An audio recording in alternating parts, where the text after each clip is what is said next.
तीन बहनों की लालची भाभी। करिश्मा, रेशमा और मनीषा तीन बहनें हैं। उनका एक भाई भी है, मयंक। मयंक अपनी बहनों को बहुत प्यार करता है, लेकिन मयंक की पत्नी सविता इस मामले में मयंक से बिल्कुल ही अलग है। वो अपनी ननदों का जितना बुरा कर सकती है उतना बुरा करती ही रहती है और अपनी ननदों पर हुक्म भी चलाती है। करिश्मा, करिश्मा, तुमने अभी तक नाश्ता नहीं बनाया? तुम्हारे भैया को ऑफिस जाने में देर हो रही है। हाँ भाभी, बस अभी बनाती हूँ। करिश्मा, तुम ये ढीलापन छोड़ दो। कल को पराये घर जाना है।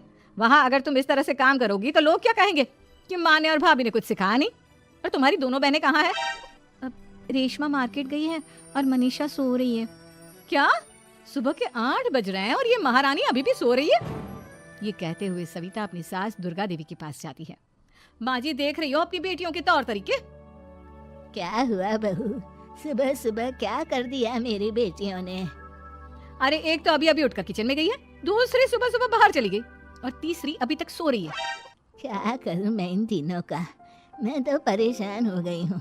जा जाकर उठा उसे और रेशमा से मैं बात करती हूँ।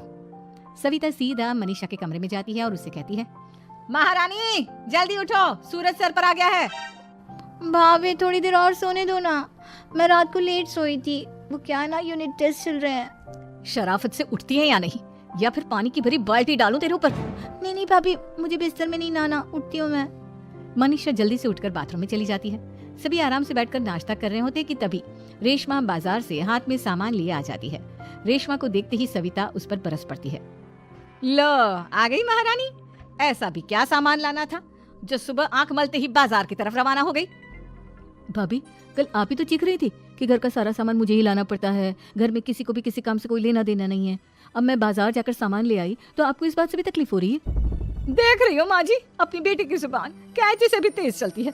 और मयंक, आप तो कुछ कहेंगे नहीं अपनी लाडली बहन को। रेशमा, अपनी भाभी से ऐसे बात नहीं करते। चलो माफी मांगो। भैया, मैं क्यों माफी मांगू? आप भाभी से बोलिए ना कि हम पर कम हुक्म चलाया करे। हम इस घर की बेटियां हैं और आपकी पत्नी की ननद है, नौकरानी नहीं। लो कर लो बात। इनकी भलाई के लिए कुछ भी बोलो तो इन्हें बुरा लग जाता है। इस घर में यही इज्जत है मेरी। देख लो माँ जी, आपकी बेटी किस लहजे में मुझसे बात कर रही है। सविता वहाँ से चली जाती है। मयंक को बहुत गुस्सा आता है, वो भी वहाँ से चला जाता है। फिर करिश्मा रेशमा को समझाती है, रेशमा, तुम्हें भाभी से माफी मांग लेनी चाहिए थी ना। लेकिन दीदी, मैंने कुछ किया ही नहीं, तो मैं माफी क्यों मांगू? हाँ करिश्मा दीदी, रेशमा दीदी जैसे ही घर में आई भाभी ही उन पर चिल्ला रही थी। हाँ, मैं मानती हूँ कि गलती भाभी की थी।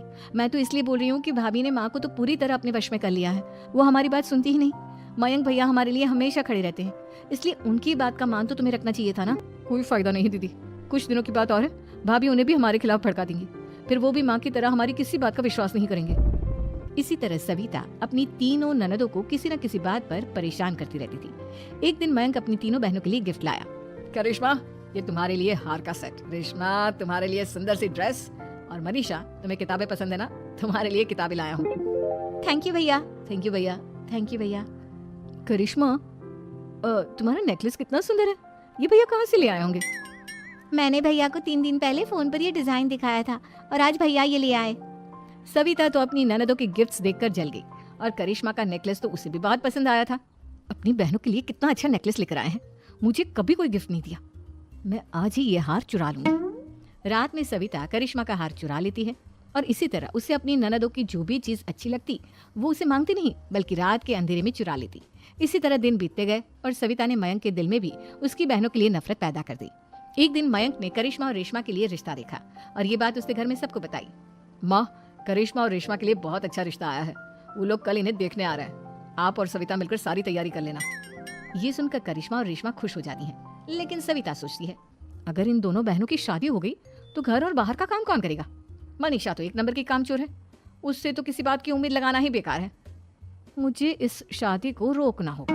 अगले दिन सभी लड़के वालों के स्वागत की तैयारी करने में लगे होते हैं। तभी मयंक अपनी बहनों से आकर कहता है, तैयार हो गई तुम दोनों? देखो, दोनों लड़के बहुत अच्छे हैं, मैं कोई कसर नहीं छोड़ना चाहता, इसलिए तुम उनके सामने अच्छे से बिहेव करना और अपनी भाभी से लड़ने मत लग जाना। करिश्मा, तुम वो नेकलेस पहन लो ना जो मैं तुम्हारे लिए लाया था। भैया, मैं बहुत देर से वो नेकलेस ढूंढ रही हूँ, लेकिन मुझे मिल ही नहीं रहा। क्या? तुमने नेकलेस खो दिया? तुम्हें पता भी है वो कितना महंगा था? तुम कोई काम ढंग से नहीं कर सकती। मयंक गुस्से में वहां से चला जाता है। थोड़ी देर बाद लड़के वाले भी आ जाते हैं। वो दोनों बहनों को पसंद कर लेते हैं और रिश्ता पक्का हो जाता है। लेकिन सविता के दिमाग में तो कुछ और ही खिचड़ी पक रही थी। वो पंडित जी के पास करिश्मा की कुंडली लेकर जाती है और उन्हें पैसे देकर करिश्मा की कुंडली बदलवा देती है। जब लड़के वालों के पास करिश्मा की कुंडली जाती है तो वो दुर्गा को फोन करते हैं। बहन जी, हमने करिश्मा की कुंडली अपने पंडित जी को दिखाई थी। आपकी बेटी की कुंडली नहीं बल्कि दोषों का पिटारा है।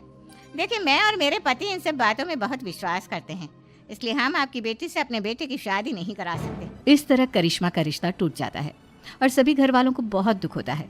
अब कविता सोचती है, चलो करिश्मा का तो रिश्ता टूट गया, अब रेशमा का भी रिश्ता तोड़ना है। क्या करूं क्या करूं?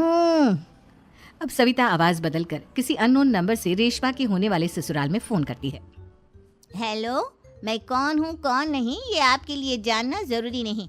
बस इतना सुन लो कि रेशमा का 2 साल से किसी के साथ अफेयर चल रहा है। बस रेशमा का रिश्ता तोड़वाने के लिए सविता का इतना कहना काफी था।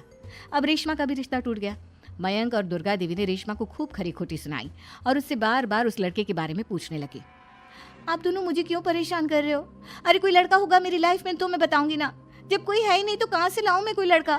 तो तेरे होने वाले ससुराल वालों को फोन किसने किया था? माँ, मैं नहीं जानती किसने फोन किया था, मैं सच कह रही हूँ। मैं तो पहले ही कह रही थी इसकी लगाम खींच कर रखो, लेकिन मेरी सुनता ही कौन है?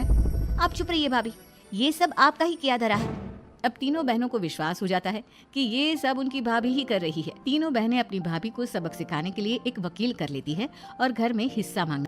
देखो भैया, माँ बाप की जायदाद में जितना बेटों का हक होता है उतना ही बेटियों का, इसलिए इस घर के 4 हिस्से होंगे और हमें अपना हिस्सा चाहिए। मैंने तुम्हारे लिए क्या क्या नहीं किया और तुम इस घर में हिस्सा मांग रही हो? भैया, आप और माँ हम बहनों की कोई बात नहीं सुनते हो और भाभी हमारी शादी नहीं होने देगी क्योंकि उन्हें लगता है कि आप हमारी शादी में ज्यादा पैसा लगाओगे और उन्हें हम जैसी फ्री की नौकरानी कहाँ मिलेगी। तो हम भाभी के साथ तो रह नहीं सकते, हम बहनों को अपना हिस्सा चाहिए। अरे तुम्हें शर्म आनी चाहिए अपनी भाभी पर ऐसा इल्जाम लगाते हुए। वो तुम्हारे बारे में कितना सोचती है। हाँ माँ, भाभी हमारे बारे में बहुत सोचती है। दिन रात बस यही सोचती रहती है कि किस तरह से अपनी तीनों ननदों को परेशान करूं और कभी मुझे पढ़ने भी नहीं देती। दोनों बहनों का रिश्ता भी तो इन्होंने ही तोड़वाया है और रात में हमारे कमरे में आकर हमारी चीजें भी चुराती हैं। इसी तरह सविता की तीनों ननदें अपनी बात पर अड़ी रही। अब कोर्ट में तारीख भी शुरू हो गई। जब सविता को लगा कि उसकी तीनों ननद इतनी आसानी से नहीं मानने वाली, तो उसने अपने पति और सास को सारी सच्चाई बता दी और अपनी तीनों ननद से माफी मांगी। मयंक और दुर्गा को भी अपनी गलती का एहसास हो गया। अब सविता खुद करिश्मा और रेशमा के लिए अच्छा रिश्ता ढूंढती है और उनकी शादी करवाती है।